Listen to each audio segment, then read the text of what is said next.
आप सभी को मेरी तरफ से नमस्कार। मेरा नाम मोनिका आनंद है और मैं एक पीएचडी स्कॉलर हूँ। तो अभी मैं आज एक विषय लेके आई हूँ, अपनी सोच ही रखने जा रही हूँ मैं। ऐसा नहीं है कि मैंने कहीं से पढ़ा है या सुना है। वो आगे आप बाकी कोई अगर मेरे से गलती हो जाए तो प्लीज़ मुझे छोटी समझ के माफ़ कर दीजिएगा। आज मेरा पहली ही स्पीकिंग है ये। तो जो मेरा विषय है वो बिल्कुल जैसे माँ से शुरू हुआ है तो माँ के ऊपर ही रहेगा। बट इसमें मैं कुछ ऐसी बातें रखूँगी जो हो रही है और वो कैसे होनी चाहिए और उनमें और क्या हम चेंजेस ला सकते हैं। मेरा जो पर्सपेक्टिव है वो एक माँ का पर्सपेक्टिव ही रहेगा। जैसे माँ जैसे अपने बच्चों को सृजन करेगी, बच्चे भी उसी तरीके से उसको जो एक कहते हैं कि हम फीडबैक देना है या एक वापसी करना है, तो वो सारा कुछ वहीं से ही शुरू होगा। तो जो मेरे विषय का नाम है वो है ममता से मातृत्व तक का सफ़र या यात्रा कह सकते हैं हम। तो इससे पहले मैं जो अपनी समझ से एक माँ का अर्थ आप सबके साथ मैं थोड़ा सा साझा करना चाहूँगी। वैसे जैसे मैं अभी मुझे भी पीएचडी करते हुए 5 साल हो गए हैं, तो हर एक जो शब्द है उसका अर्थ एक नहीं, दो नहीं, काफ़ी सारे निकल आते हैं। तो ज़्यादातर ये देखा गया है कि कोई भी शब्द है, अगर हम शाब्दिक कोश भी पकड़ते हैं तो हर शब्द के 2 अर्थ निकलते हैं। ऐसा नहीं मैं कह रही कि पर्यायवाची शब्द 2 हैं, जैसे धरती है तो पृथ्वी है, सूर्य है तो रवि है, रात्रि है तो निशा है। ऐसा मेरा मतलब नहीं है। मेरा मतलब है कि कुछ एक शब्द ऐसा होता है लेकिन उसके 2 विपरीत अर्थ निकलते हैं, मतलब उनकी दोनों की डायमेंशंस अलग होती हैं। तो एक होता है समझदार, जो हम एक समझदारी से निकालते हैं जिसका अर्थ कि जो उसका एक्चुअल मीनिंग होता है वो, और एक रहता है जो हम नासमझी से निकाल देते हैं। जैसा हम जो समाज में चीज़ें ट्रैवल करती हैं तो हम उन्हीं को ही आगे गो थ्रू करते हैं, जैसे हमारी माँओं ने किया होगा, आगे हम भी कर रहे हैं, आगे हमारे बच्चे भी करेंगे, है ना। तो ये 2 पर्सपेक्टिव मैं आपके साथ डिस्कस करूँगी। तो एक माँ का ये शब्द का अर्थ रहेगा, एक माँ जो है वो बच्चे को जन्म देती है, जिसमें एक हिसाब से आप समझ लीजिए कि उसको निर्मित करती है। तो वो एक प्रोसेस आ जाती है, बायोलॉजिकल प्रोसेस, है ना। जैसे नारी को ही ये एक इतना बड़ा जो है सौभाग्य मिला है कि वो एक बच्चे को जन्म दे सके। एक माँ का अर्थ ये निकल जाता है। दूसरा अर्थ जो निकलना चाहिए वो ये है कि माँ, एक असली अर्थ ये रहेगा कि माँ जब अपने बच्चे को जन्म तो देती ही है, लेकिन उसके बाद उसका सृजन भी करती है। अब वो सृजन किस फॉर्म में हो सकता है? वो सृजन हो सकता है जब माँ अपने बच्चे को शारीरिक तौर से, उसके मन के तौर से, या इस संसार को लेके उसको ज्ञान अर्जित खुद तो करती है, अपने बच्चे को भी कराती है। पर अब सबसे बड़ी समस्या ये है कि माँओं को ही नहीं पता कि हम हैं क्यों, है ना। उन्होंने कुछ ऐसी जिम्मेवारियाँ अपने नाम कर ली हैं जो शायद वो ना भी करे तो कोई और भी कर सकता है ना।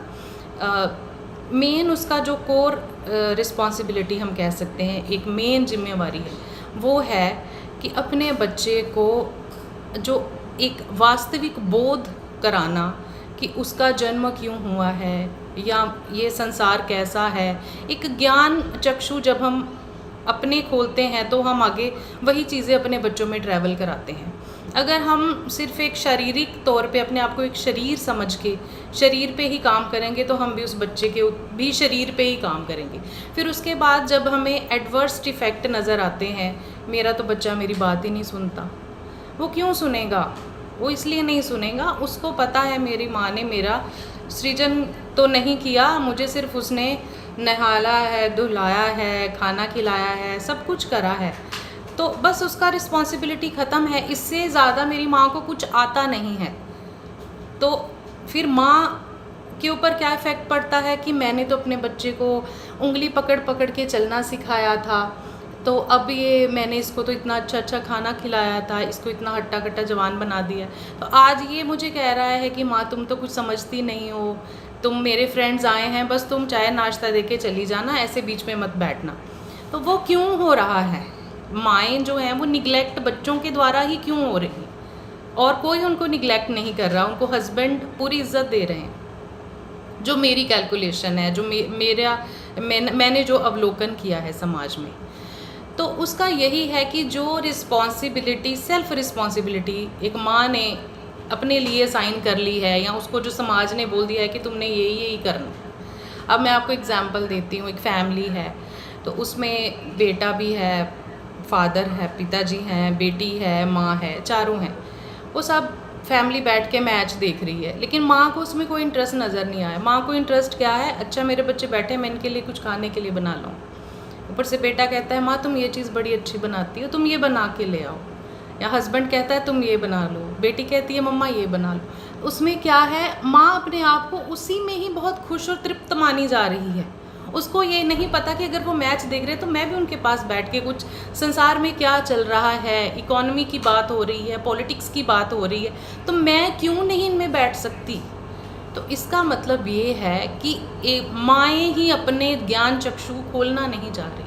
अगर उनको सांसारिक ज्ञान नहीं होगा तो वो अपनी चेतना को जागृत करने में क्या ही काम कर पाएंगे।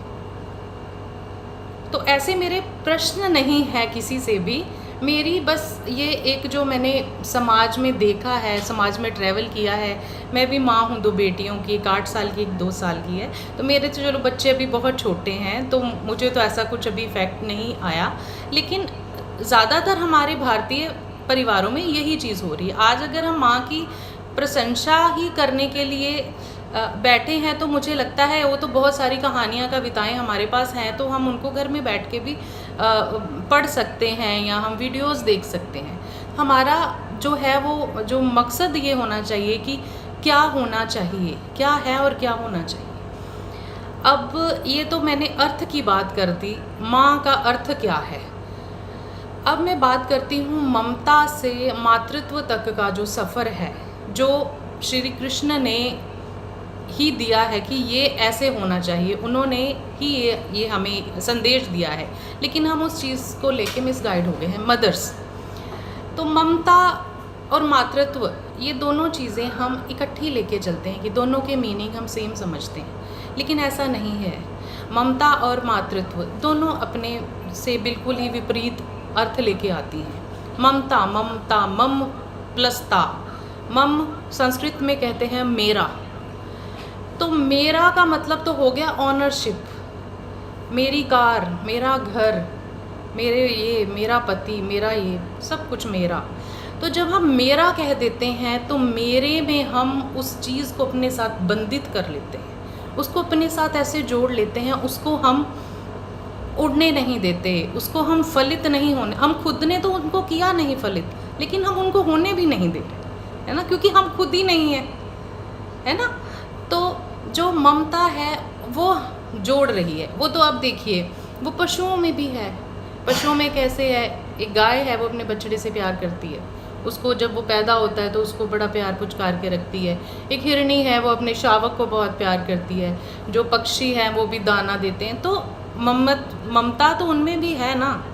तो फिर एक मनुष्य माँ और पशु माँ में जो फ़र्क है वो हम कहाँ पे कर पा रही हैं माताएं, हमें ये सोचने का विषय बन जाता है हमारे लिए।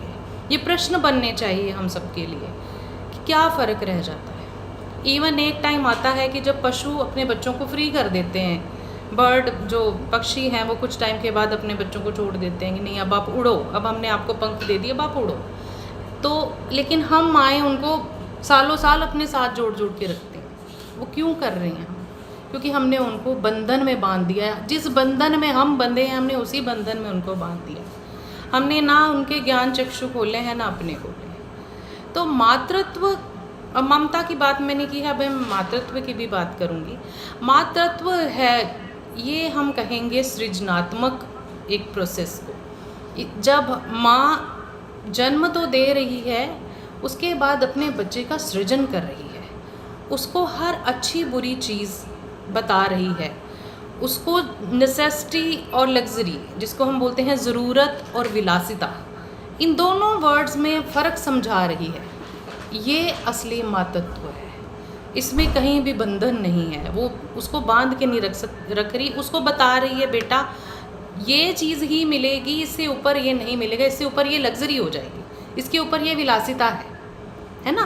तो हम माँओं ने इतना बच्चों को प्यार कर लिया है, इतना अपने साथ जोड़ लिया है कि हम खुद ही विलासिता और ज़रूरत में फ़र्क महसूस नहीं कर पा रहे।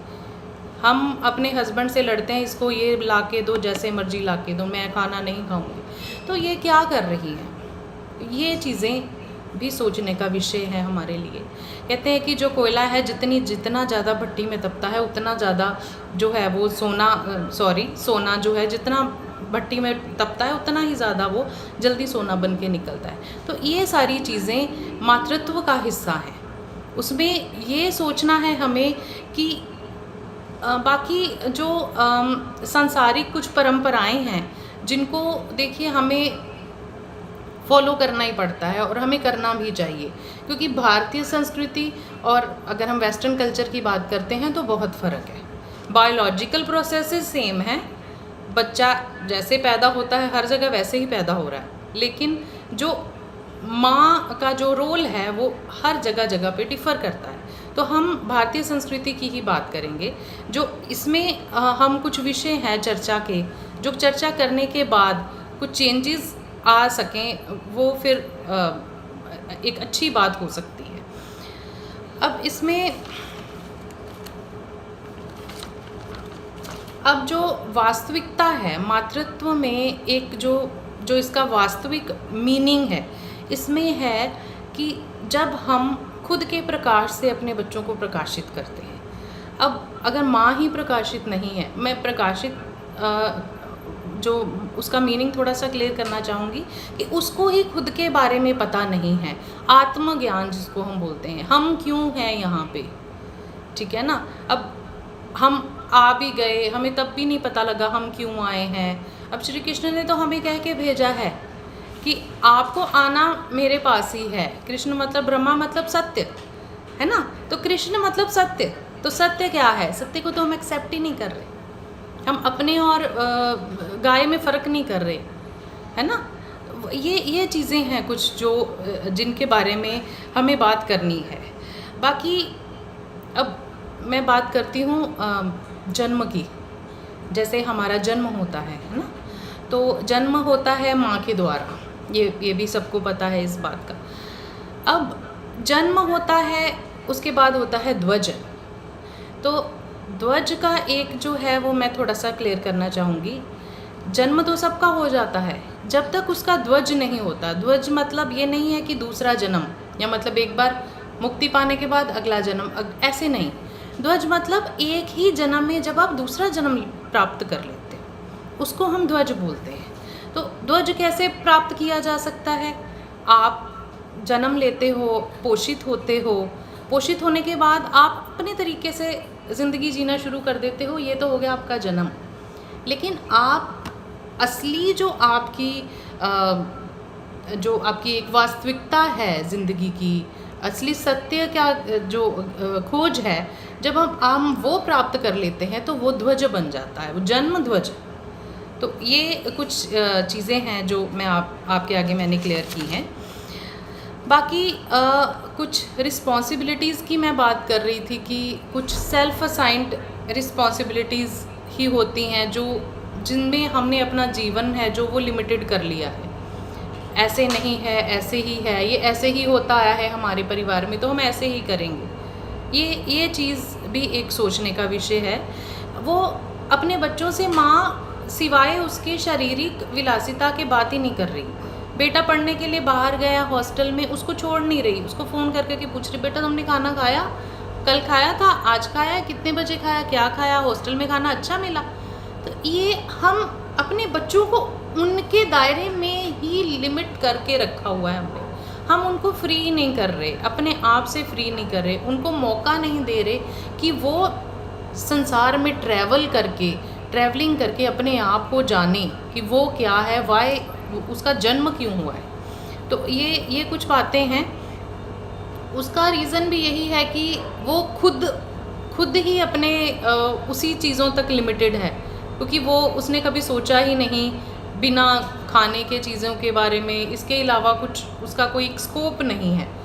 तो ये इसके बारे में हम माँओं को ज़रूर सोचना चाहिए, चाहे हम अपने बच्चों के लिए ही क्यों ना सोचें, क्योंकि हमारी भी ज़िंदगी अब आधी आधी तो निकल गई, तो आगे उसके लिए हमें क्या काम करना चाहिए, वो असली काम ये है।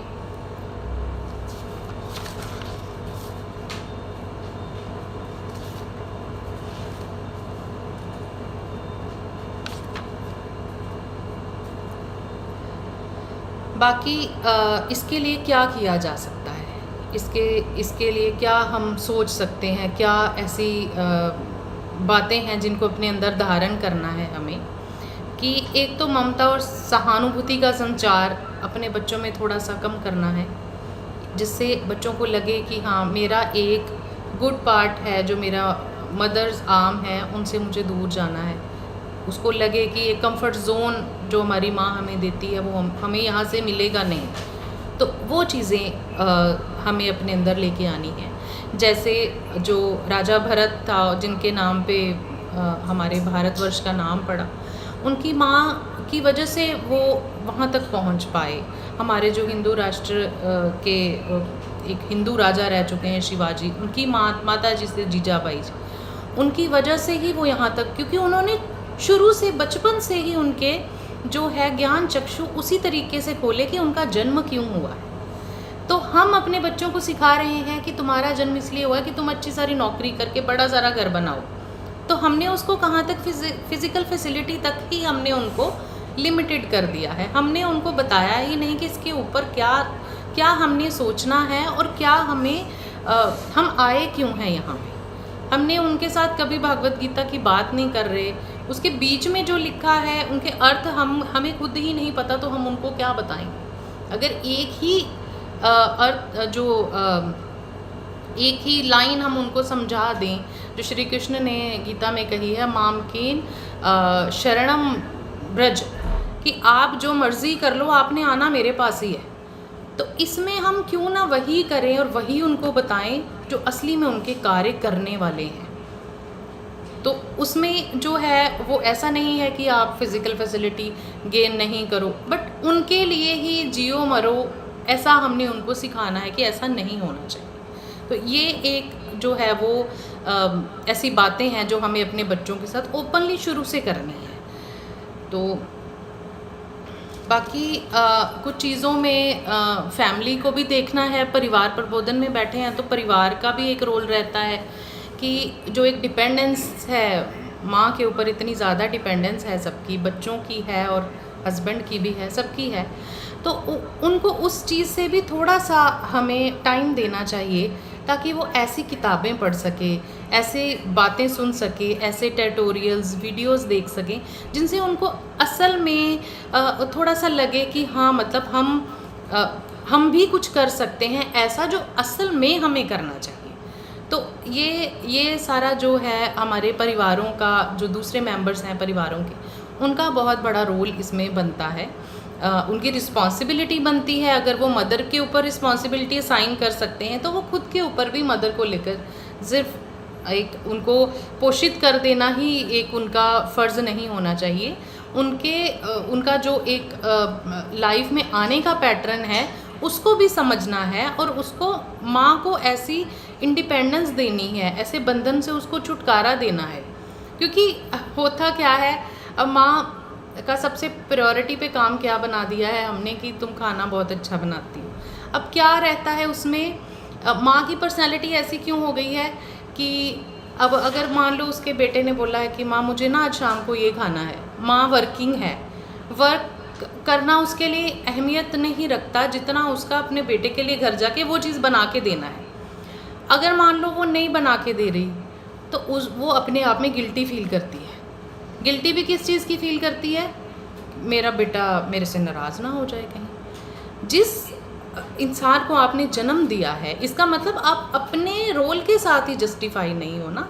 आपने जिसको जन्म दिया है, अपना करियर भी सम टाइम हम मदर्स दाव पे लगा देते हैं। हम अपनी जॉब छोड़ के अपने बच्चों के लिए कहते हैं ठीक है भाई फाइनेंशियली वी आर गुड, तो हमने नहीं करनी जॉब। फैमिली भी ऐसा बोल देती है कि तुम मत करो, है ना, तुम बच्चा देखो।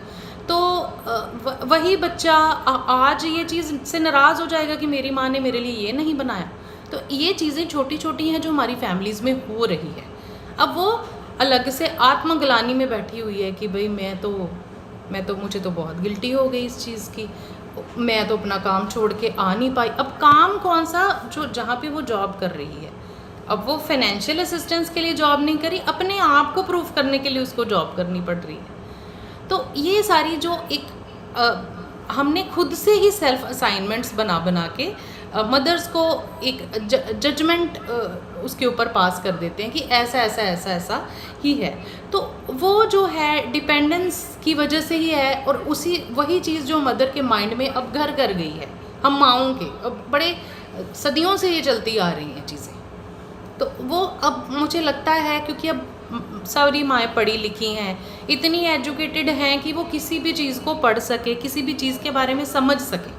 तो वो चीज़ें उनको थोड़ा सा जो है वो हमें उनको थोड़ा सा फ्री करना चाहिए इन चीज़ों से थोड़ा सा, बिकॉज़ ये चीज़ें इतनी इम्पॉर्टेंट नहीं है जितनी जो चीज़ है वो सत्य का ज्ञान। जैसे मैंने आपको बोला कि अंत क्या है हमारा, माम के शरणम ब्रज, कृष्ण के पास ही जाना है हमें सबको। तो क्या लेके जाना है उसको भी तो परमिशन दो, थोड़ा सा अपने लिए अर्जित कर ले वो। तो ये कुछ पॉइंट्स हैं मेरे। बाकी आजकल जैसे बच्चे छोटे हैं, ये तो हो गए बड़े बच्चों की बात, तो छोटे बच्चे भी हम शुरू से उनको इतनी विलासिता में जीना सिखा देते हैं और इतने ज़्यादा मल्टी टैलेंटेड बच्चे हो गए हैं कि हर चीज़ को बहुत जल्दी से ग्रैस्प कर लेते हैं। तो हमें कुछ चीज़ें हैं जो नोशंस हैं उनके ऊपर भी वर्क करना चाहिए। जैसे हम कई बार पेरेंट्स हैं थोड़े से एडवांस लेवल पे, अब हमारी फैमिलीज़ चली गई हैं तो सब कुछ हम सामने ही डिस्कशन करते हैं।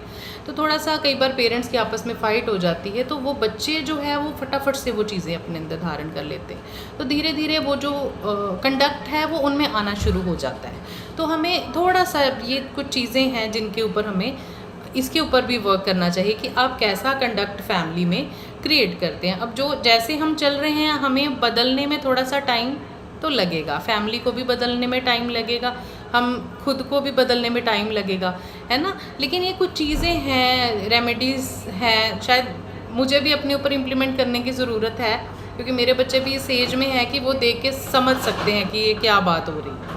तो ये इस तरीके से जो है वो बच्चों का पोषण किया जा सकता है। कुछ ऐसी चीज़ें जो उनके साथ बहुत ज़रूरी हैं बातें, कुछ ऐसी चीज़ें जो हमारे बचपन में हमारी मदर ने हमारे साथ डिस्कस नहीं की थी और बाद में हमें उनके गलत मीनिंग से हमें वो चीज़ें पता चली, वो भी चीज़ें हमें उनके साथ डिस्कस करनी चाहिए। जैसे स्कूल्स में डिस्कस होती है कोई भी चीज़ है तो वो उनको बच्चों के साथ ओपन डिस्कशन में आती है। जैसे आजकल समाज चल रहा है, बहुत सारे ऐसे विकार हैं समाज में जो बच्चों को अपना एक केंद्र बनाते हैं कि मैं मॉलेस्टेशन की बात कर रही हूँ, तो वो भी हमारे बच्चे जैसे थोड़े 2 या 3 साल के हों, हमें उनको ओपनली हमें बात करनी है, क्योंकि हम जो मदर हैं वो पहली टीचर होती हैं। तो हमारा ज्ञान, सांसारिक ज्ञान तो यहीं से ही शुरू हो जाता है कि ईवल्स के साथ हमने कैसे लड़ना है।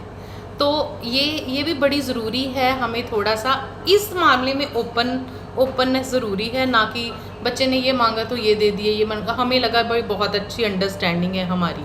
नहीं, हमारी उनके साथ अंडरस्टैंडिंग यहाँ से चाहिए, चेतना से अंडरस्टैंडिंग होनी चाहिए कि ये जो चीज़ हमारे अंदर है, हमारी जो सोच है, हमारे जो ज्ञान चक्षु हैं, वो कनेक्टिविटी हमने अपने बच्चों के साथ बनानी है।